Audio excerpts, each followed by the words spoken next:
it can also mean, in a general sense, something that was given of God. So what Surah Al-Hadid, the relevant verse that Nadir brought up, is saying is that, look at iron. God sent down iron, or God gave us iron, and it has great strength and it has many uses. Now, I don't think this is necessarily something that no human being could have uttered. Actually, a very pious monotheist man, and I'm assuming that I'm not claiming the Quran was written by a man, but if it was written by a man, it was clearly, based on the way it's written, the way it reads, it was clearly written by a very pious monotheist man, or men, plural, whatever. It was whoever wrote the Quran was someone who was very dedicated. If it was not written by God, it was written by someone who was very dedicated. Is it possible for a person who is passionate about his monotheism to believe that God gave us iron and that it has great strength and many uses? Yes, it's absolutely possible. And as I pointed out with the two verses, the verb doesn't necessarily have to mean literally sending down. It can also mean just in a figurative sense. For example, if you look at Arabic translations of in the Bible, Arabic translations of Luke 1:52, when it talks about God causing the mighty to fall from their thrones, the word used is nazala, again from the same root. Now, I don't think this means that he literally caused them to fall out of their thrones. It's being used in a figurative sense. They're being brought down. Nonetheless, what the issue here is that iron, as Nadir pointed out, can't be produced on Earth. Now, what this has to do with is a process. I'm not actually very familiar with metallurgy and this sort of thing, but it has to do with nuclear synthesis, pardon me, and the binding energy of given elements. It turns out that the binding energy of certain elements is so high that it can't be produced on Earth. It has to be produced on another star. The sun, or for most elements, actually stars outside of our solar system. Our Earth can only produce helium.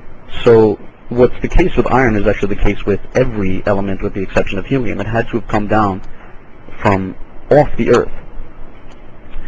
Now, is it possible that a human being who doesn't know this could say something that could be correlated with that fact? Yes. The issue of binding energy has only come up recently. Nonetheless, in the 19th century, in the actually the very end of the first half of the 1800s, around 1850, Walt Whitman wrote a poem called Song of Myself. And in that poem he said, "I believe the leaf of grass is no less than the journey work of the stars." I'll repeat that again. "I believe the leaf of grass is no less than the journey work of the stars." That actually statement is true, because with the exception, every element that you'll find in a leaf, just about, especially a leaf of grass or just about anything else on this earth, every single element of it came from some star. It wasn't produced on Earth. The binding energy of all those elements is increasingly high. Now, did Walt Whitman know about binding energy? No. Did he say a statement that can be correlated with that aspect of science? Yes. So the question is it possible for a person to say something that can be correlated with science? I think the answer is yes. And does the fact that we can later correlate a statement with science mean that the author originally intended it to be a reference to that? No. And that's what we have to keep in mind here. I think with what I've talked about here, it's possible that someone, particularly someone very pious, could say what was said in Surah Al-Hadid. Finally, the very last issue. I'm sorry, I actually forgot what his last... Oh no, alright, it was Falak. It was the orbits. I apologize for losing my train of thought there. The final piece of evidence that Nadir brought up was the issue of orbits.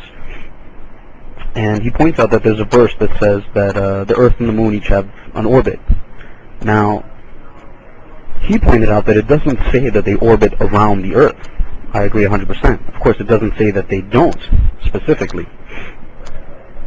And what the issue is here, like falak means circular, so what it's saying, he pulled it out from a verse in, I believe, Surah Al-Anbiya, or something like that, the 21st Surah, I think. I might be wrong. But what the verse is saying is that simply that the Earth and the Moon have an orbit. It doesn't give us any more on that. Did people before the Quran believe that that the sun and the moon had an orbit, followed each their own orbit? Yes. Ptolemy believed this. Aristotle believed this. A number of people believed this. Of course, what they believe that it went, like for example, Ptolemy believed that it went around the Earth or went around some other, ball of fire at the center of the universe or something like that. But nonetheless, a number of people prior to the Quran believed that the sun and the moon each had an orbit.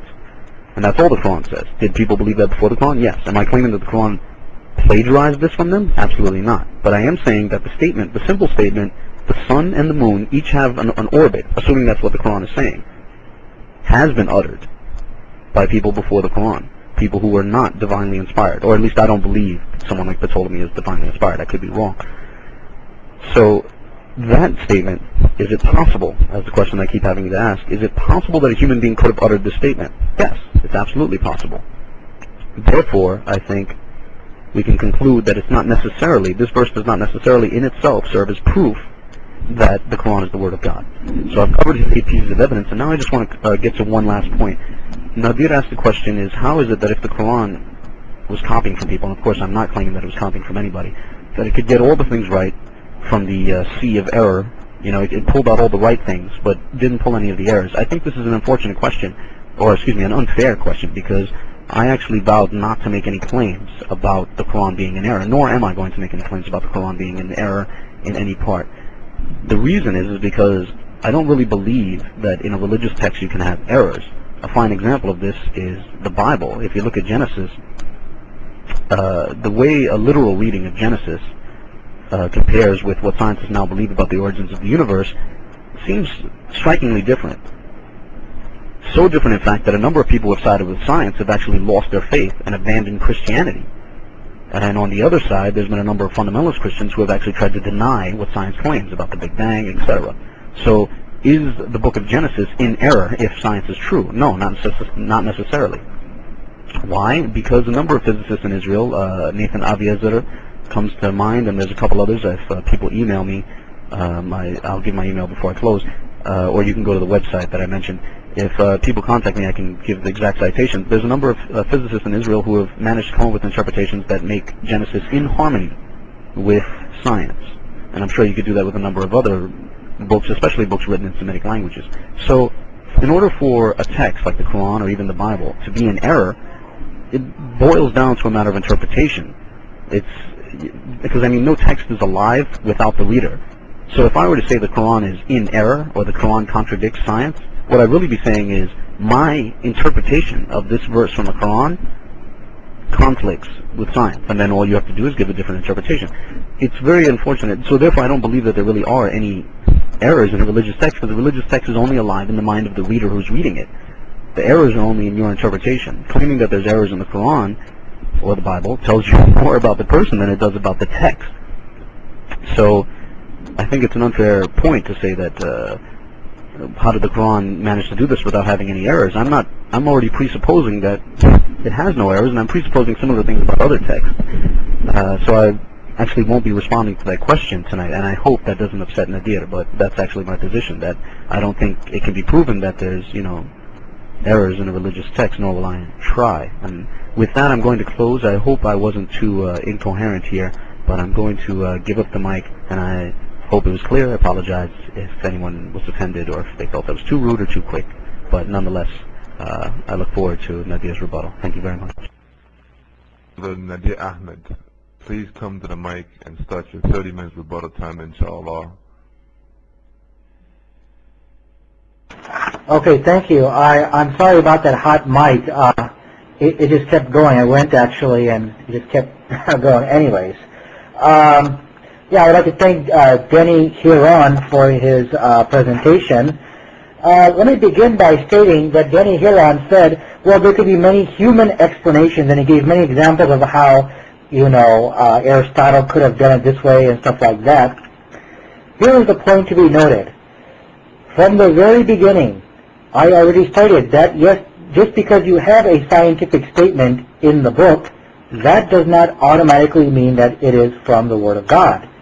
I, in fact, gave all the 8 different scenarios in the algorithm. I would like for everyone to turn to the algorithm, and I cited, I went one step beyond that, and I cited you all of the 8 possible human explanations for each and every single one of these verses. Anyways, let me start off by commenting on what Denny has said. So he said the thing about bees, that some people have mentioned male bees, some people have mentioned female bees, and some people have mentioned sexless bees. Well, there's a very good reason for this. Because it's a 50-50 chance. It's either male or female. So some people got it right, some people got it wrong. That's why you see some books you'll find male bee, some books you say female bee. But my point is that the Quran got it right. Again, I also showed you that it does not matter what the other books state. And of course, I think Denny agreed with me on this point. He was only saying, well, I'm just showing you that it can be done by human beings. He's not saying that the book author of the Quran was plagiarizing, because of course we know that's illogical, or else he would have copied a lot of the wrong information as well in that book. So, that I think that point has been noted. Anyway, so that's my point on B. That for the probability of guessing the right B is 1/2. It doesn't matter what book you find it in. The probability is 1/2, and that's very important as we continue. It's 1/2. Anyways, let's talk about Iram. He said that it is possible. First of all, he agrees with me, that if you look in any books or any historical book, there has never been mentioned about any city named Iram. It was only mentioned in the Quran. He was saying it's hypothetically possible that maybe, some way, somehow, the author of the Quran somehow knew of the city called Iram. I don't know how, but maybe some way he has done that. So, okay, so he basically said that basically, and that's again, maybe it was a coincidence or it was luck or something like that, and I cited that in my algorithm. So he did not agree with that. He said, but Sodom and Gomorrah was also mentioned there. Bringing up the Old Testament is actually irrelevant in tonight's discussion, because we as Muslims believe that the Old Testament was revealed by God. We believe that, but it has been changed and it has been altered to basically suit man's need. And also the same thing goes with Talmud. Basically you'll find some of God's word in actually many of their books, because they have corrupted that book. And that is not just my view, but that's also the also the biblical view. Read Jeremiah 8:8, in which it says, how can you say that we are wise when we have the law of the Lord, when the lying pen of the scribes have handled it falsely? So that's even what the Old Testament itself claims. Anyways, I don't want to get too much on the Bible here, as, again, that could be another red herring. Okay, let's talk about barriers. He said Aristotle had some familiarity with it. I already mentioned that in my beginning. I told you how Aristotle believed how the salt and fresh water gets mixed. Or I'm sorry, how you explain the phenomenon of salt and fresh water. He explained it like eating a food, and then when you go to the bathroom, then what comes out. He said that's like how salt and fresh water. I've already explained all of that. So, but notice this is a point to be noted. Aristotle had no clue, no idea that there was actually a physical barrier between the salt and the fresh water. He had no idea of this. And notice also another thing, the things which he did write about salt and fresh water, that is all observable to man. Meaning, if I were to conduct experiments on salt and fresh water, and a man 1400 years ago were able to do this, he would be able to also come to the same conclusion. So his observations were observable. That's a point to be noted also.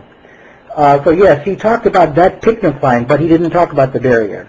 As far as this is going back to my issue of waters cannot transgress, in that ayat, again, I think I agree with Denny here on, in the sense this is all a matter of interpretation.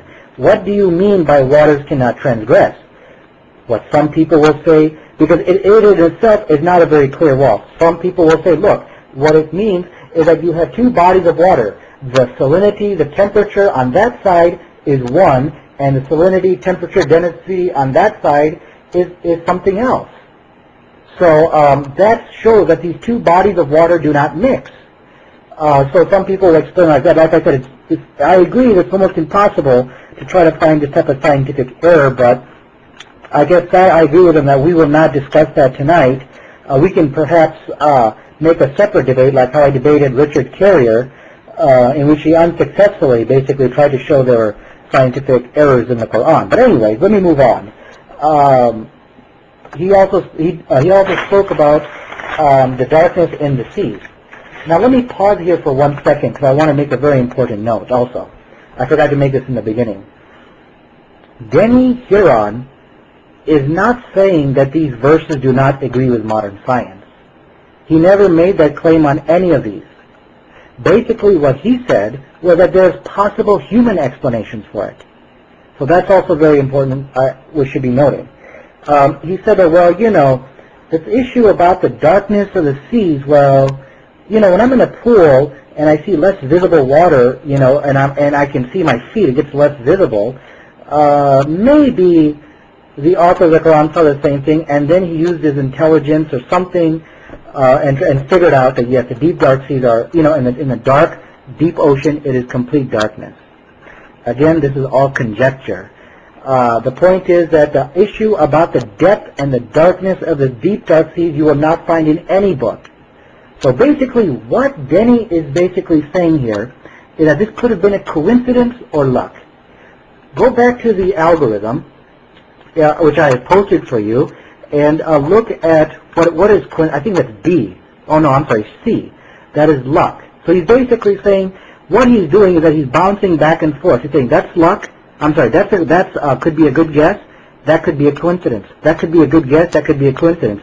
He's bouncing back and forth between the two options because he agrees they do match up with modern science. So anyways, let me go on to the issue about nearer land. He brought up an issue of, you know, most commentators translate, you know, the point about that the depth of the lowest point on the earth is near Jerusalem. And that is, and so basically the Quran used a word for that in which you will find both nearer land as well as the lowest point. My question to him was, why did the author of the Quran use a particular word which has both meanings? This is my question number one. He said, well, most people, they translate it as nearer land. That is because for the people who don't know science, or let's say for the person living, 1,000 years ago, that's going to make more sense to him than lowest land. But my point stands that it does not matter. You can use any one of the meanings, nearer land or lowest point. The word means both. So basically, to put it up in a nutshell, what Denny is basically saying is that it was an amazing coincidence. It is an amazing coincidence that the author of the Quran used a word which has both meanings. Okay. He said about the issue about sent down iron. He said, well, God also sent down a book. Again, these are all red herrings. That does not mean anything. He did not refute the point that this is a scientifically correct statement. Basically, what he is saying about sending down iron is that this could be a coincidence, another coincidence. Maybe he was referring like it's God's gift or something. But even in that interpretation, again, that does agree with modern science because it is very clear that the Quran is stating that iron could not be produced by earth. Leaf of grass is from the stars.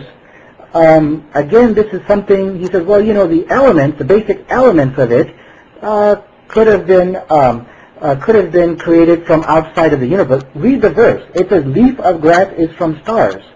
And of course, the person is referring to those stars up above. We know that's not scientific.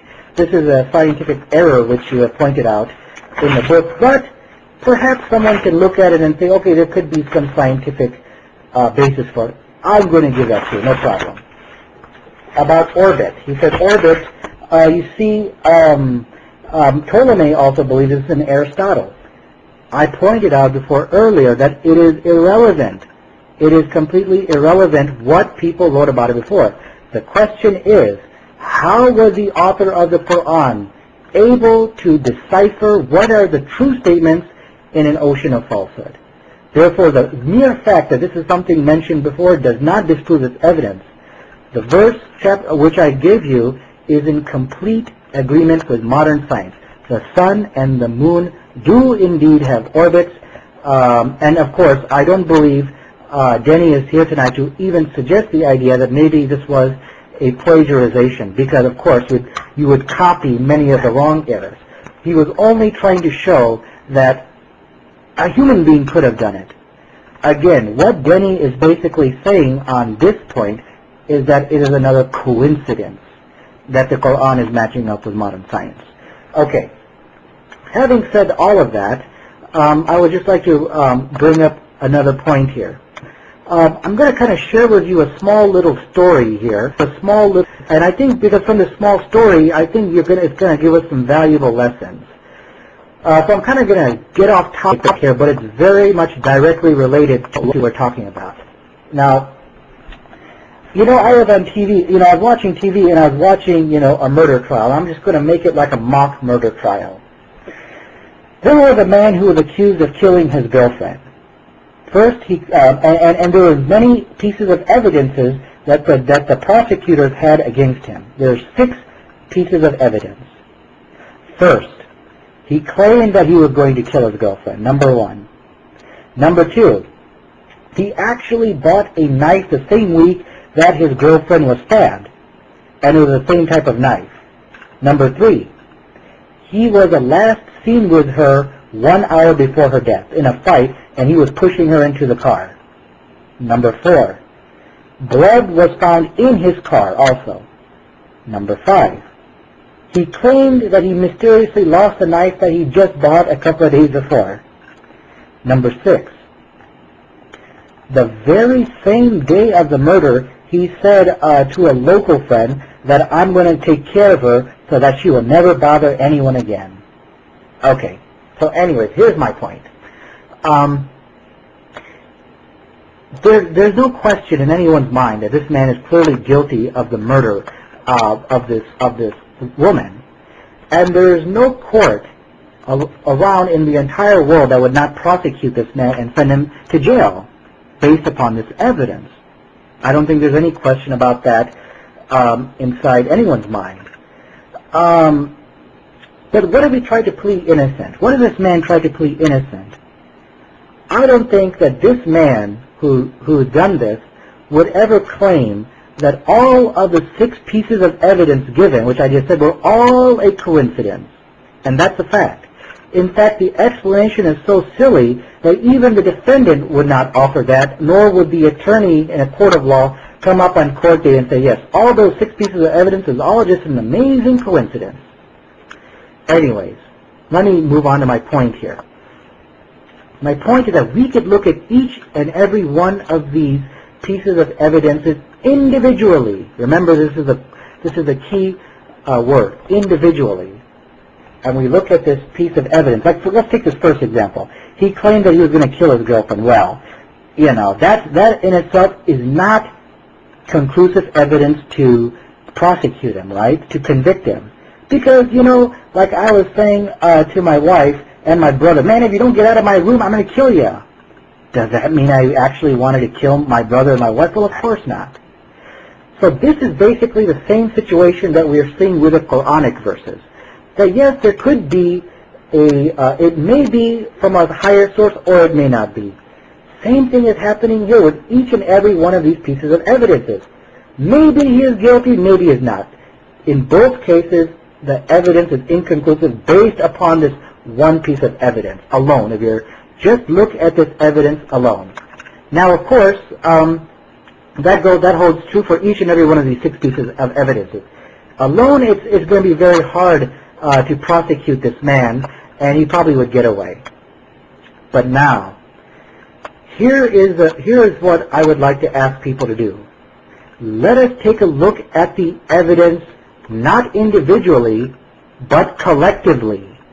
Let us look at the evidence collectively. So when we ask this question, how do you explain all of these 6 incidents happening to you? Then it becomes clear that this is not a coincidence. Here, and because you're basically, what you're doing, you're saying, okay, fine. You claimed you're going to kill a girlfriend. Okay, that in itself is not proof. But you also bought a knife that same week. How do you explain both of these? So what I'm asking you to tonight is not look at the evidence individually, but look at it collectively. And basically, if you were to look at this evidence collectively, which I just stated, I don't think there's any question that this man is guilty. Because what your brain basically just did, whether you realize it or not, you looked at number one, that he claimed he's going to kill his girlfriend. In your mind, you came up with a probability, maybe 1 over 10, that he's innocent, 1 over 50, whatever. And then you look at the second piece of evidence. And then your brain basically did the same thing, well, that's maybe 1 out of 50 chance. So you multiplied the probability of the first one and the probability of the second piece of evidence, and then you went down and you did all 6 pieces of evidences, and you came up with a number like 1 over 10 million. The chances are that it is 1 over 10 million that all of this is just done by chance or by just pure luck. That is clear that you are guilty, because the chances of you being innocent are so low. Anyways, now what I'm asking for people to do is put the same logic to the Quran. Look at the evidence collectively, not individually. Up to this point, Denny and also myself, we are looking at the evidence collectively. Now let's look at the evidence collectively, and let's see what we come up with. Okay. The author of the Quran made 8 brilliant scientifically correct statements, which of course I basically mentioned. So thus far we've seen many verses in the Quran which foretell science and archaeology before it was discovered. So we're going to look at the 8 pieces of evidence collectively. If everyone can turn to the algorithm, which I gave to you, let's look at E, common sense. I don't think what we're doing now. We're asking the question: how do we account for all of these verses in the Quran which agree with modern science? Not individual verses. This is the question we are now beginning to answer. In fact, I'm going to cut and paste this question because it's pretty important.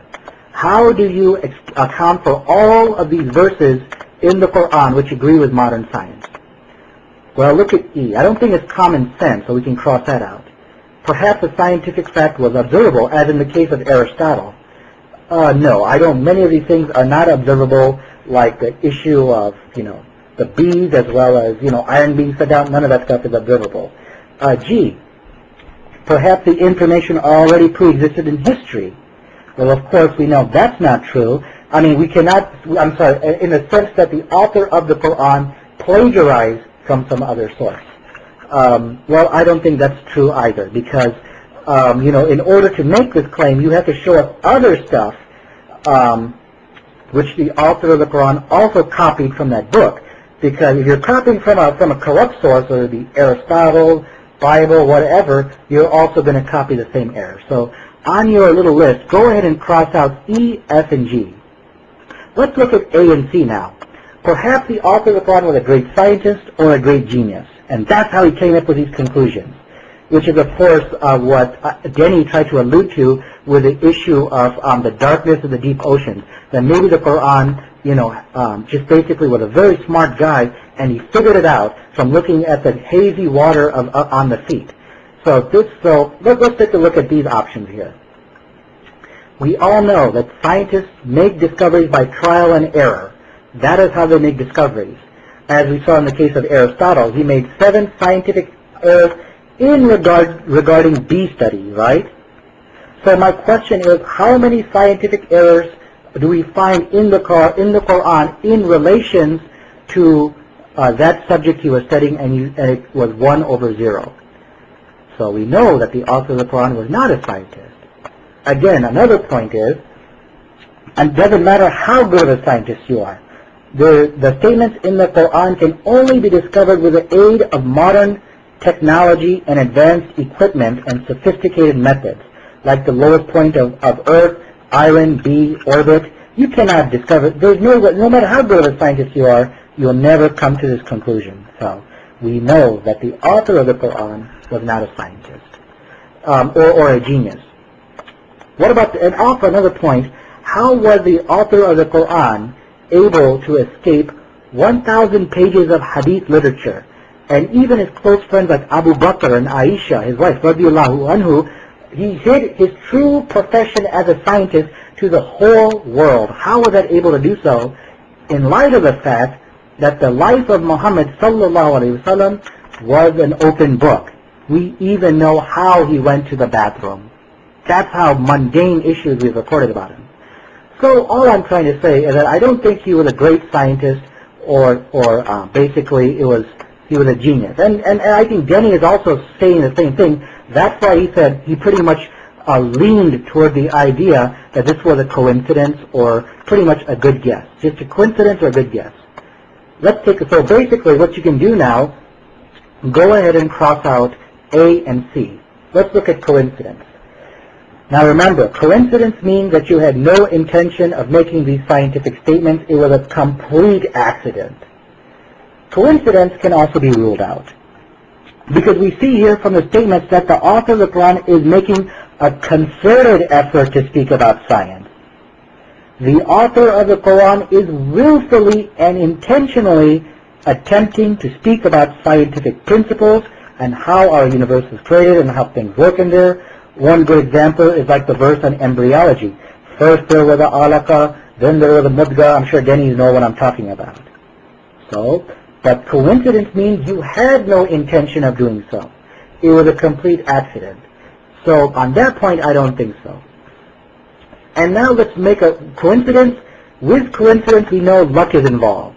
So let's look at what are the probabilities of making these type of coincidences. Let me ask you this question. What do you think about the possibility of if I claim to be a prophet and I wrote a book, and in that book I started writing my beliefs and my views down? What do you think are the possibilities that I will write down something by accident that will agree with a scientifically correct statement that people don't know about now but will be discovered tomorrow? And this is all done by accident. And I had no intention of saying something scientific. It was I was just describing my dog, you could say. So what do you think are the chances of that happening? Let's make a probability here. Anyways, and now let me add some more food for thought. Before I do that, let me tell you the number I came up with. I came up with 1 over 500,000. Actually, I came up with 1 over 5 million, but I want to make things easy for Denny here. Here's the reason how I came up with that number, 1 over 500,000. I say that because think of all the people in the world who have written something in their life today. How many people do you know that was writing something? I don't care what it was. It could have been an email to a girlfriend, a resume, a spy novel, a horror novel, and in that book they wrote something which actually agreed with something which modern science, which only scientists discovered later.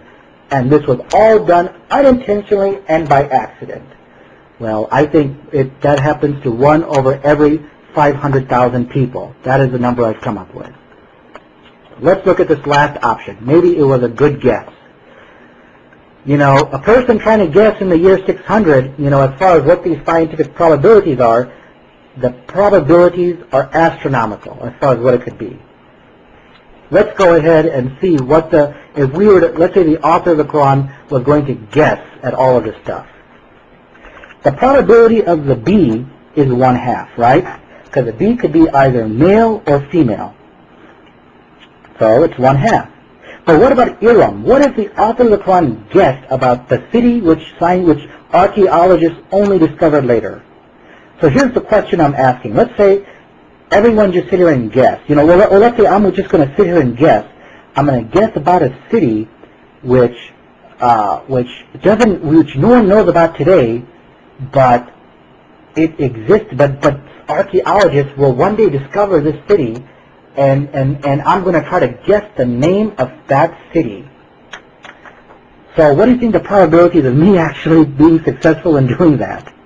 Well, I put it 1 over 1,000. I'm sorry, 1 over 10,000. That is the probability of that guess. And so basically, for all of the scientific miracles, all 8, I made them 1 over 10,000. With the exception of B, B is 1 over half. So if we were to multiply this number, 1 over 10,000, by 8 times, we come up with a number about 1 over 1 with 26 zeros after that. I'm sorry, 28 zeros after that. That is a probability that the author of the Quran made 8 guesses, and on every guess he got it right. That's the probability of him doing that. So, I don't think guesswork or coincidence. Coincidence is really bad. You have to tack on a 1 over 500 number ratio for that. So when you do the math, no matter how you do it, it just doesn't work. It just doesn't work. The numbers of the chances of this is all being by guesswork and coincidence, as what Denny was basically alluding to. The numbers are so ridiculously high, no one would ever assume such a thing. 1 over 1 with 26 zeros after it. That's the probability of it happening. Therefore, on your list of possibilities, you can go ahead and cross out coincidence, and you can go ahead and cross out guesswork. What you should have on your paper basically is that leaves one last alternative, one final alternative which has not been crossed out yet. And if you look at that alternative, you will see that it is a source greater than man was involved, greater than man phenomenon.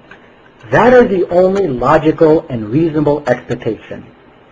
So in conclusion, we looked at all of these other possibilities, all of these other human explanations of all of this stuff happening, and we did not look at this individually. We analyzed the evidence collectively, and none of the human explanations hammer out. They don't make sense. We know the prophet could not have been, or the author of the Quran could not have been a scientist. We know this is not guesswork. We know that it is not, coincidence. If we were just looking at one verse and one verse by itself, okay, maybe we could come to that conclusion. But when we look at the evidence collectively, then there is no question that this book, this Quran, could not have been authored by a man. A force greater than man had to have been the source and the author of the Quran. The mathematics simply prove that. So my question for Denny tonight is, if you do not accept this last alternative, then you provide us with a logical and rational human explanation, not for each verse individually, the collective, look at the evidence collectively. So with that, I turn the mic over to Denny Guerin. Okay, I'm just going to go ahead and grab the mic. I'd like to say thank you very much to Nadir for his rebuttal. I'm going to begin here. I hope everyone can hear me, and I hope I'm clear and coherent, whether or not I was in the last one, in my last speaking engagement. Okay, first off, to begin right up front, Nadir asked me to, at the very end, to look at the evidence collectively and give another explanation for how these 8 verses could be correlated with science. And I think I can sum up, and not to be abusive, I apologize if this offends people, but I think I can sum up an explanation in 3 words: miracle of reinterpretation. And that's what this issue could boil down to. That can you do it with 1 verse or 8 verses or 100 verses? Can you take a verse in a religious scripture and interpret it in a way that it becomes harmonious with the beliefs currently held by contemporary scientists? Yes, it's possible. Even with something that, like the Bible, for example, I already gave the example of Genesis, which is the literal reading of Genesis, at least in English translation, the literal reading of any of the mainstream English translations of Genesis, the first chapter, is so different from what scientists claim happened with the origins of the universe. It's so different that some fundamentalist Christians have claimed that science is wrong, and a number of Christians have actually lost their faith and become atheists, agnostics, or joined other religions. They actually abandoned Christianity precisely because they felt that there was too much conflict between Genesis and science. Nonetheless, a number of physicists, I already gave one, Nathan Aviezer, and I believe I could think of some others if I had more time. A number of physicists have written books. I can think of 2 in particular have written books on how the Genesis can be correlated perfectly with the Big Bang Theory, with decoupling of light, etc., and a number of other things. So is it possible that a human being could do it with 1 verse or 100 verses or 1,000,000 verses, that they could correlate a verse with science? Yes, it's absolutely possible, and that's what I think is one explanation for how something like this could happen. With that, I'm going to try and go back and go over what Nadir said in the beginning. Indeed, he mentioned the algorithm, and I acknowledge his algorithm. The issue is that I'm not saying that all these verses are coincidence. The question that I have up front, which in some sense does fit mildly with his algorithm, but is my own question, and which is a question I will bring to any verse of any scripture that someone says is a proof in and of itself. That there's, like, if someone brings you a verse, it doesn't have to be from the Quran, suppose they bring it to you from the Bible, and say this verse can only be from God. If that's what they're saying, then the question has to be asked, is it possible? Not is it, but is it actually the word of man, but is it possible that a man could utter something like this? If the answer is yes, then the verse is not in itself proof. If it's possible for one verse or 100 verses, it's still the same deal. That's in my opinion. Now, with regard to Iran, Nadir actually said, what were the chances that someone would guess a city that nobody else knew about? And the point is that I'd like to bring this up. I actually never claimed that it was a lucky guess. What I'm saying, my question was, is it possible that a man living on the Arabian Peninsula would know about a city on the Arabian Peninsula? Yes, it's possible. Not is it possible that a man would just guess, you know, a word, a two-syllable word would just out of thin air pull Iran and even associated with pillars. The question is it possible that a man living on the Arabian Peninsula would know about something like that? Yes, it's similar to the question, is it possible that today a man would know about Sodom and Gomorrah? Yes, it's possible. And if it's possible, then it's not proof in of itself. With regard to the Old Testament and the Talmud, Nadir said that this is actually a red herring of sorts because Muslims themselves believe that the Old Testament is the Word of God. That's fine, but actually in an objective debate, that's not something that we can cite as a premise, that the Old Testament is the Word of God. I mean, that's something that definitely hasn't been proven. We have to prove that if we're going to use it as a premise. And so, for example, the Old Testament mentioning Sodom and Gomorrah, the reason I brought that up is because would objective thinkers, in an objective argument, if they looked at the Ebla tablets and noticed that the Ebla tablets mentioned Sodom and Gomorrah, something that was mentioned in Genesis, is that proof that Genesis is the Word of God? No. The answer is no. It's not proof. And that's why I brought that up. And no objective scholar would think that the Ebla tablets is proof of some sort of, or at least even hint of a miracle in Genesis. I mean, it's not something miraculous for a text written in a Semitic language to have some vague familiarity with a land in an area of, you know, Semitic speakers, be it in Western Asia essentially, which is, you know, Palestine or the Arabian Peninsula or those whereabouts. With regard to Aristotle, Nadir pointed out that with the salt and the sweet water that he made an analogy to eating. Yes, he did, right. And he actually said a number of other things. If you read on in his book on meteorology, he knew about the processes of waters, of how they would condense and evaporate, and despite that, he also thought that it was possible for water to generate out of thin air. So did Aristotle make errors? Yes, he made many errors. I'm not disputing that. What I was saying is that Aristotle showed some familiarity with the pycnocline. And this is the site that Nadir invited us to view, claimed that when the Quran speaks of the barrier, it's a reference to the pycnocline. There isn't actually a barrier outside of the pycnocline. The site is claiming that when it speaks of this barrier, it's a reference to the pycnocline. The phenomenon of the pycnocline is a separation of waters of different densities, and they're at different densities due to a difference in salinity or, temperature. So Aristotle also made a reference to the pycnocline. The barrier isn't something separate from the pycnocline. The pycnocline is what the site claimed the barrier was a reference to. Okay, quickly with the dark sea. Again, the Quran doesn't say anything about depth. It doesn't say anything about depth. What the Quran just says is imagine yourself in a dark sea with large waves and dark clouds overhead and, darkness upon darkness. It doesn't even say if you're even deeply in the water or in the water at all. Maybe just your boat is in water. Dark seas are mentioned actually a couple of times. The dark sea near Samos is mentioned in the Iliad, and he speaks about that, this dark sea with dark clouds overhead. Again, is it possible for a human being to be familiar with something like this? Absolutely. Quickly to iron. I apologize. I forgot about the near land, the issue in Surah Al-Rum when it talks about the near land. Is it possible that, Nadir brought up the point that the word means both, and why would they choose that word? Again, I think that, let me give you an explanation on that. I'm going to give an analogy in Genesis, in the Bible, in Isaiah. In Isaiah 40:22, chapter 40, verse 22, in the Old Testament, talks about what most translations would call the circle of the earth. Now, the Hebrew says Hug Haaretz, and it can translate to circle of the earth. Now, Haaretz means the earth or the land, and Hug can mean circle, sphere, or orb, like an orb, like a ball or something like that. So the question is, any Hebrew dictionary of the Bible will tell you that Hug Haaretz is actually a reference to the horizon. It's not any sort of scientific miracle. But then the question would be asked, why did they use a word that could also mean sphere, and therefore could also be translated the sphere of the earth, or the orb of the earth? It doesn't really matter. A lot of words have many meanings, but it doesn't mean that the author of the verse intended those numerous meanings. And that's the point that needs to be brought up here. If a person uses a word that has multiple meanings, you cannot assume that the author intended a specific meaning or all of the multiple meanings. And I'm not assuming that with the issue of the near land that the author intended near land. I'm saying it's possible. And if it's possible, then it's possible for a human being to utter the verse. Therefore, we don't have to assume that in itself. It's the Word of God.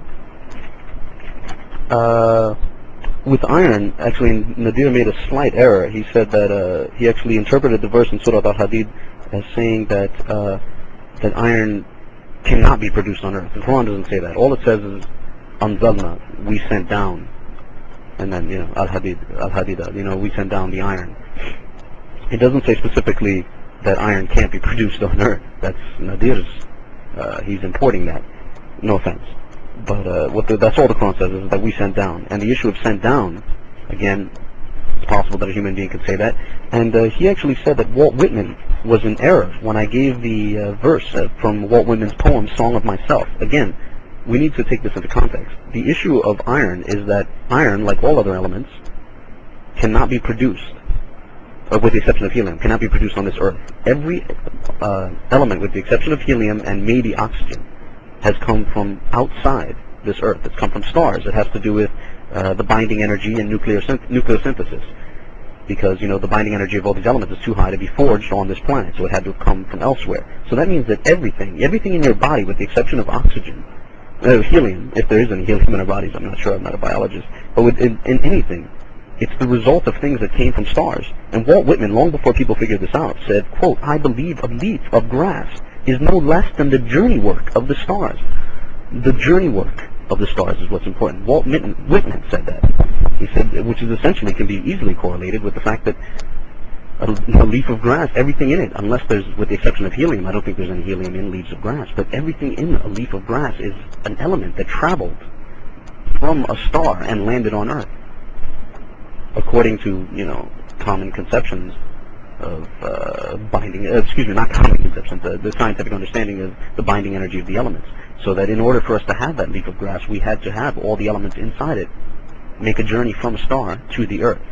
Because none of those elements can be forged on the Earth. Therefore, Walt Whitman is absolutely correct when he says in his poem, Song of Myself, that I believe a leaf of grass is no less than the journey work of the stars. How could he say this if he didn't mean it to be a reference to binding energy? Well, I think that the point is that because we can correlate it with science doesn't mean that he actually intended it to be a reference to that. And that's actually something that applies to the Quran and all these issues. Now, back to the issue of his murder trial, Nadir's murder trial analogy, and an issue of probabilities. Quickly with probabilities, I don't like arguments with probability because they can be abused, and I'll give a great example of this right now. I just checked, and according to, and this may be wrong, but according to the numbers in the list of groups, there's 69 people in this room right now. Now, let's use that, because Nadir gave an example of the possibility that this would all be a coincidence, even though I didn't claim it was coincidence, is 1 over 26, 1 over a 1 with 26 zeros. So essentially 1 times, 1 in 1 times 10 to the 26th power. Well, so 1 out of, divided by 10, 26 zeros, 1 over 26 zeros. 1 over 1 over 26. So I'm going to give an even greater number. 69 people in this room. Now let's take one person. It's possible that a person, just to show how probability arguments can be abused, it's possible that a person in this room, such as myself, will have at least 9 pairs of socks. It's possible. Now, are they wearing any of those pairs? They could be wearing any one of those pairs, or they could be wearing no socks at all. So the chances that they're wearing any of those pairs of socks or no socks at all is 1 in 10. Now, it's also possible that they could own 9 pairs of pants or skirts or things that go around the legs. Now, for the person in this room, such as Nadir or myself, could be wearing no pants at all or one of those specific 9 pairs, and the chances of them wearing one of those pairs of shorts or pants or a skirt or whatever, or none at all, is again 1 in 10. So the chances of them wearing a combination of the pants and the socks, whatever combination they're wearing, becomes 1 in 100. Now, a person could own 9 different shirts. It could be shirts, t-shirts, sweatshirts, sweaters, and let's assume that they own only 9. The chance that they're wearing any one of those garments that go over the chest, over the torso, or none at all, again, is 1 in 10 if we're assuming they own 9 items that go over the chest. So the chances that Nadir is dressed the way he is, wearing either no socks or a specific pair, and a specific pair of pants or none at all, and a specific shirt or no shirt at all, is 1 in 1,000. And the same would be for me. The chances that Nadir would be dressed the same way that I'm dressed, dressed the way he is at the same time that I'm dressed the way I am, becomes 1 in 1,000,000. Now, considering there's 69 people, with each person it goes up 3 zeros. The chances that all of us would be dressed in the precise combination that we're dressed in, this precise combination, not any other combination. Any other combination would be similar, but nonetheless, this precise combination, the chances that it would reach this precise combination would be 1 over 1 times 10 to the 207th power, i.e. 1 divided by a 1 with 207 zeros next to it. I don't think it's a miracle that we're all dressed like this. I think that's just proof that probability arguments can be abused. And Nadir gave the murder trial analogy. Now, the issue with the murder trial analogy is I think that it doesn't really capture what's going on, because with these verses, if you're doing 2 verses, 8 verses, 1,000 verses, we can go through them one by one. Is it possible that this first verse could be uttered by a human being? Yes. Is it possible that the second verse can be uttered by a human being? Yes. Is it possible that this third verse can be uttered by a human being? Yes, and so on. If you go through 100 verses like that, nonetheless, you have a collection of 100 verses, and it's possible that each and every one could have been uttered by a human being. I don't see what the problem here is. Then none of it, you could say that you have one piece of evidence, doesn't add up, but if you collect a group of pieces of evidence that themselves don't add up, that somehow it adds up to something collectively that does fit, I really don't agree. I think you have 8 verses, and each one, it's possible that a human being could say it. So if each one is possible for a human being to say it, then it's also possible that a human being could have uttered all 8 verses. And I'm not claiming it's chance. I'm not claiming that Iram is chance. I think that's not what I'm claiming. I'm not claiming it's guesswork. I'm saying it's possible a human being could have been aware of a city that's near where they live. With regards to the technocline, it's the same thing. I mean, I'm sorry, with the bottom of the deep, that an ocean is dark, it's possible that a person would know this. And then with the others, these are basically just miracle of reinterpretation, such as iron being a reference to binding energy, nucleosynthesis, and other processes by which the element comes from off the stars, or the issue with the orbits and stuff like that. I mean, a number of people believe that the sun and the moon moved in orbits. A lot of people believe that. So I hope this wasn't too incoherent. I think I rushed right through it because I didn't know what Nadir was going to say tonight. Well, I mean, I did, but I didn't prepare very well maybe. So I apologize if this wasn't coherent. I look forward to Nadir's rebuttal, and I hope I didn't offend anybody with this. With that, I'd like to say thank you very much, and I now yield the mic. Assalamu alaikum wa rahmatullahi wa barakatuh. Thank you very much, Dennis Gairon. I'd like to add to this that Nadir Ahmed had finished his 30 minutes initial rebuttal time, and Dennis took over the mic, so he finished his 30 minutes also. But we'll now move to the closing statements from both debaters. Brother Nadir Ahmed has 10 minutes, so Brother Nadir Ahmed, please come and give you 10 minutes closing time before we move to question and answer, please, inshallah. Thank you. Basically, to put it in a nutshell, what Denny Huron is saying, he's saying, I don't want to look at the evidence collectively. That's pretty much what he's saying. He's saying, I don't want to explore what are the possibilities or anything like that. You see, my job here, I'm not here to make the blind to see. I'm not here to give life to the dead. I'm not here to force my views on anyone. Basically, I'm here just to make, what I understand clear, and I used mathematics, and I used it correctly and precisely, which Denny Huron did not refute. He said, well, some people can misuse it. Even in his analogy, I'm not sure what was a misuse, but anyways, maybe it's some misuse in his head. Okay. He said, I'll tell you how you explain all of these verses. He tried at one time he tried to explain the evidences collectively. He said, I reinterpreted all the verse. I did no such thing. If I did this, then why didn't you catch me in your first 30 minutes, or in your first 1 hour? Why didn't you catch me over there if I pulled some kind of stunt like that? I said that in the Quran it is clearly specified that it is a female bee. I said in the Quran it is clearly that the word used in the Quran has a dual meaning of lowest land. How do you explain that? I did not sit here and say, oh, by the way, you see, this verse means like Jeff went up the hill. And actually when Jeff went up the hill, what that means is that Jeff went to a higher understanding of knowledge. Man, I didn't do none of that. So he had to come and show me where I twisted the verse. And actually what he did, I already refuted this argument in my first 1 hour presentation, that this is a common logical fallacy made by atheists.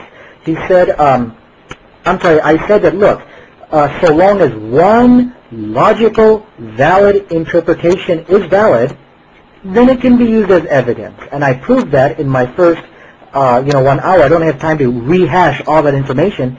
Denny did not refute what I said. He simply he basically repeated the same argument which I already refuted.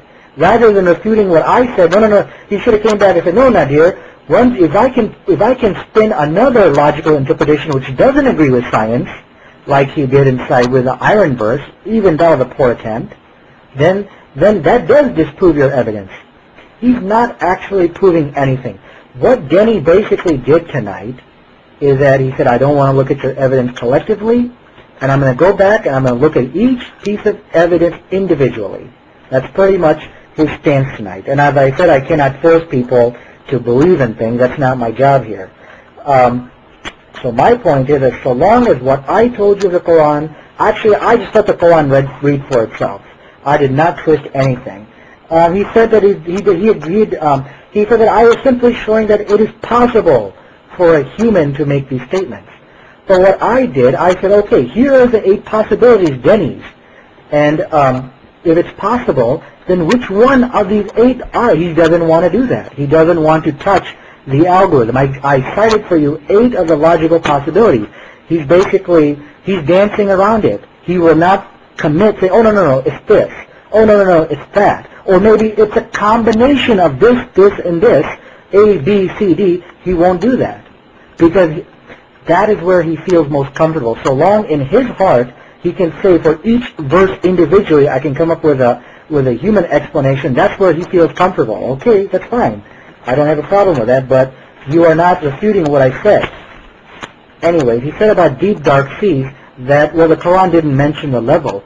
Who cares? The Quran mentions that at the deep, dark seas, there is no light. That is what it was stated in the Quran. He said basically, he did not even answer my question. He's not answering my question about the nearer land, which the Quran, my question to him was, how do you explain that the author of the Quran used a word which one of the meanings is the lowest point, and we know that is the lowest point. Science today tells us that is the lowest point. He basically said it's possible to have a human explanation. Again, he's just looking at it individually. The issue about Walt Whitman is a red herring. Whether if there is scientific correct statements in any other book, no problemo. We will use our algorithm and we will use it against any book, any place, anywhere. With the statement about the journey working as stars, my response is this, Denny. It could be one of 8 possibilities. Look at your algorithm, it's one of those 8. Coincidence, luck, good guess, scientist, observer, and it goes on. I already stated all that. But anyways, I clearly pointed out that there are 8 statements in the Quran which agree with modern science. Actually, there's more than that, but I only had time to go over 8. And I said, what are the probabilities of all of this being luck? He admits, yes, the stuff is not guesswork. He admits the stuff is not coincidence. He admits, yes, there's not scientific, the author of the Quran is not a scientist. Then if you admit all of this stuff, Denny, then what is the source of all of this information? Again, I'm asking you to look at the information collectively, but he doesn't want to. No problemo. His analogy about the misuse of probabilities, I believe people can misuse a lot of things. I believe people can dupe themselves in refusing to look at evidence. People can misuse anything. Nope, there is really nothing worth refuting over there. So anyway, my point is that I'm going to just have to repeat myself. Here is that we look in the Quran. In fact, let me pull up my old presentation here, which I was just pointing out, that in that murder trial, if you look at each piece of evidence individually, each piece of evidence, if you look at it individually, yes, it has a human explanation, as how Denny likes to put it. I'm using his words. Each piece of evidence, if you just look at it individually, maybe, maybe not, he is a murderer. But when you look at the evidence collectively, you said, okay, hold on a second. You claimed first of all, you wrote a letter that you were going to kill your girlfriend. And then you also claimed that, you actually bought a knife that same week. And in your mind, what you're asking is, what is the probability of you doing all of these things? And so your mind is making a probability and you're multiplying it. And then you add another piece of evidence and another piece of evidence. What would you say about the defense attorney who came up on that court date and said, you know what? There is a human explanation for each one of these. On each one of these pieces of evidence, it's very possible that he could not, that my defendant is innocent. People would laugh at him. Anyways, so the same logic, this is common sense. I hate to use even the word logic. If we use it to the Quran and we ask the question, how do you explain all of these verses in the Quran, these scientific 8 statements in the Quran which clearly speak about modern science, you will never come up with any other logical alternative other than there has to be a greater source than man who is the author of the Quran. We know this is not guesswork. If you run the probabilities on guesswork, it is impossible. If you run the probabilities on coincidence, it is impossible. We know the author of the Quran was not a scientist. There's no way you could stare at a piece of iron and figure this out that it did not come from Earth. We know that is not the case. I pointed out that just because you could spin another interpretation, that does not disprove my evidence. I proved that with my analogy of the Big Bang. We know that the author of the Quran, this is not observable. We know this stuff is not. Then what other alternative is left? The only alternative is left is that this can only be from one source, and that is from a greater power than man. Because no man can make 8 scientifically correct statements, which is way before his time. Even if let's hypothetically say all of that 8 statements were inside books which were written before. Let's say that verbatim was written before. Still, how did the author of the Quran know, hey, you know what? That's the correct one. I'm going to use this concept of how the universe was created about iron versus all of the wrong, false beliefs. That argument doesn't work. And so anyways, like I said, I only have 30 seconds. If you logically analyze the statements in the Quran, there can be no conclusion, there can be no other, conclusion you can make other than that the author of the Quran could not have been a man. It had to have been a greater source. When you look at the evidence collectively, I did not spin my own false interpretations on any of the stuff. So with that, I see my time is up. And my last point is that no other book in the world can demonstrate what the Quran has demonstrated today. And my time is up. Thanks.